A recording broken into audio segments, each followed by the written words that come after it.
देखिए, इस कहानी में 3 मेन कैरेक्टर्स हैं। पहला ऑजिबल, जो कि एक सीक्रेट एजेंट है और इस कहानी का हीरो। दूसरा मैक्स, ये भी सीक्रेट एजेंट ही है लेकिन इस कहानी का विलन। और तीसरा हमारे फॉलर साहब, जो कि एक यंग और रोमांटिक राइटर है। और हाँ, आज की कहानी हमें फॉलर साहब ही सुनाएंगे।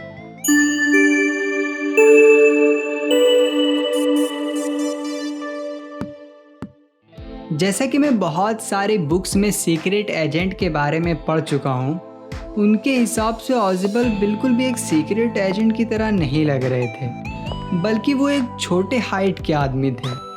मैं फ्रेंच होटल में उदास होकर उसके पीछे पीछे मस्टी कॉरिडोर से होते हुए ऑजिबल के रूम तक जा रहा था। ये एक छोटा सा रूम था जो कि 6th और सबसे टॉप फ्लोर पर था। सच बताऊं तो रोमांटिक जरा सा भी नहीं लग रहा था। और फिर उसका बोलने का तरीका, हालांकि वे फ्रेंच और जर्मन दोनों ही ठीक ठाक बोल लेते थे। उसे बॉस्टन से पेरिस आए हुए 20 साल हो गए थे, लेकिन वो अमेरिकी लहजे को पूरी तरह से नहीं भूले थे। जिस वक्त मैं मस्टी कॉरिडोर से होते हुए जा रहा था तो ऑजिबल मेरे कंधे पर हाथ रखते हुए कहते हैं, आप उदास लग रहे हो।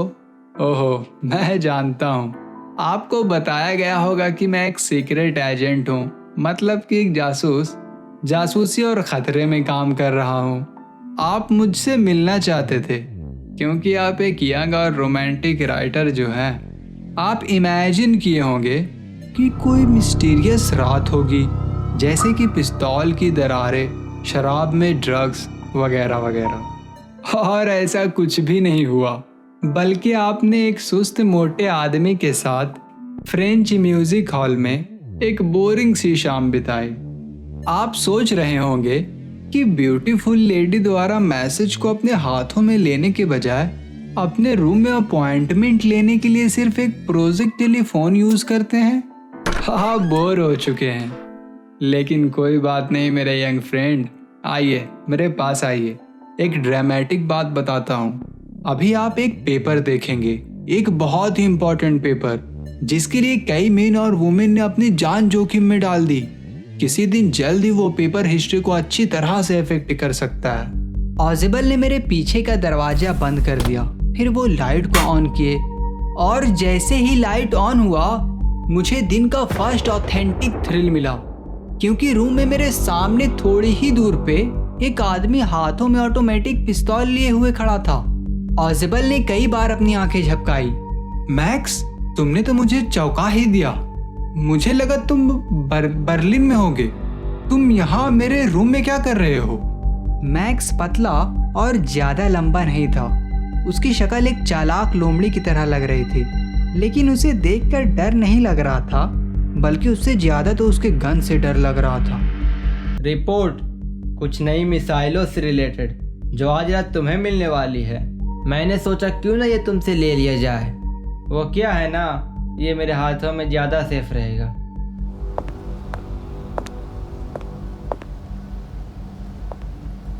इस बार तो मैं मैनेजमेंट वालों को अच्छे से बताता हूँ, तुम शर्त लगा सकते हो। अरे ऐसा महीने में दूसरी बार हो रहा है कि कोई बालकनी की उस झंझट से मेरे रूम में घुस आया है। मेरी नज़र रूम की एक नॉर्मल सी खिड़की पर गई, जिसके बाहर काली रात के सिवा कुछ भी नहीं दिख रहा था। बालकनी? अरे मैं तो पास्के की मदद से गेट खोलकर अंदर आया हूँ। अगर मुझे बालकनी के बारे में मालूम होता तो मुझे इतनी मेहनत नहीं करनी पड़ती। अरे वो मेरी बालकनी नहीं है यार, वो दूसरे अपार्टमेंट की बालकनी है। सुनो मैं बताता हूँ। ये रूम पहले एक लार्ज यूनिट का हिस्सा हुआ करता था, और दूसरा रूम जो कि उस दरवाजे से होकर जा सकते हैं, वो लिविंग रूम हुआ करता था। उसमें ही बालकनी थी जो अब मेरी खिड़की के नीचे तक आती है। खाली रूम के 2 दरवाजे से होकर कोई भी मेरी खिड़की के नीचे वाली बालकनी से मेरे रूम में आ सकता है। और पिछले महीने किसी ने ऐसा किया भी था। मैनेजमेंट वालों ने वादा भी किया था कि इसे बंद कर देंगे, लेकिन उन्होंने नहीं किया। मैक्स ने मुझे देखा, मैं ऑजिबल से ज्यादा दूरी पर नहीं खड़ा था। बैठ जाओ, हमें अभी 30 मिनट और इंतजार करना है। 30 नहीं, 31 मिनट है अभी। अपॉइंटमेंट 12:30 का है। पर मैक्स, रिपोर्ट के बारे में तुम्हें कैसे पता चला? और काश हमें ये मालूम होता कि तुम्हारे लोगों को आखिर ये रिपोर्ट मिली कहाँ से है, लेकिन कोई बात नहीं, आज रात इसे वापस ले लूँगा। वहाँ क्या है? दरवाजे पर कौन है? वहाँ पुलिस होगी।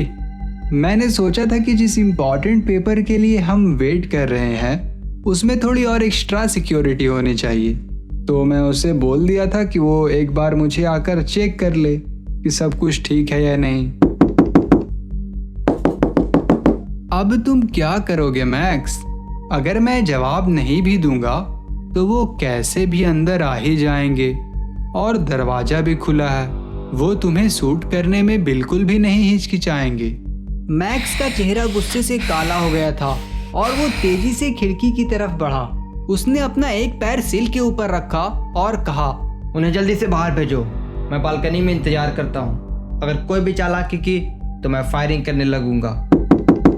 मिस्टर ऑजेबल। अभी भी मैक्स गन हमारी तरफ ही किए हुए था। फिर वो फ्री हाथ से फ्रेम को पकड़ा और उसने अपना दूसरा पैर ऊपर किया, फिर लेफ्ट हैंड से तेजी से धक्का दिया और बालकनी में जा गिरा। दरवाजा खुला और एक वेटर वहां ट्रे में एक बोतल और 2 गिलास लिए हुए खड़ा था। ये रहा आपका ड्रिंक जिसे आपने वापस आने पर ऑर्डर किया था।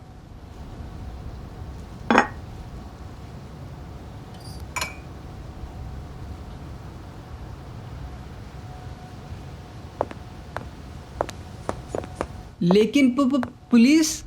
वहां पर कोई पुलिस नहीं थी, सिर्फ एक वेटर था हेनरी, जिसकी मैं उम्मीद कर रहा था। और वो आदमी जो बालकनी में है? वो कभी नहीं लौटेगा मेरे दोस्त, क्योंकि वहां पर कोई बालकनी थी ही नहीं।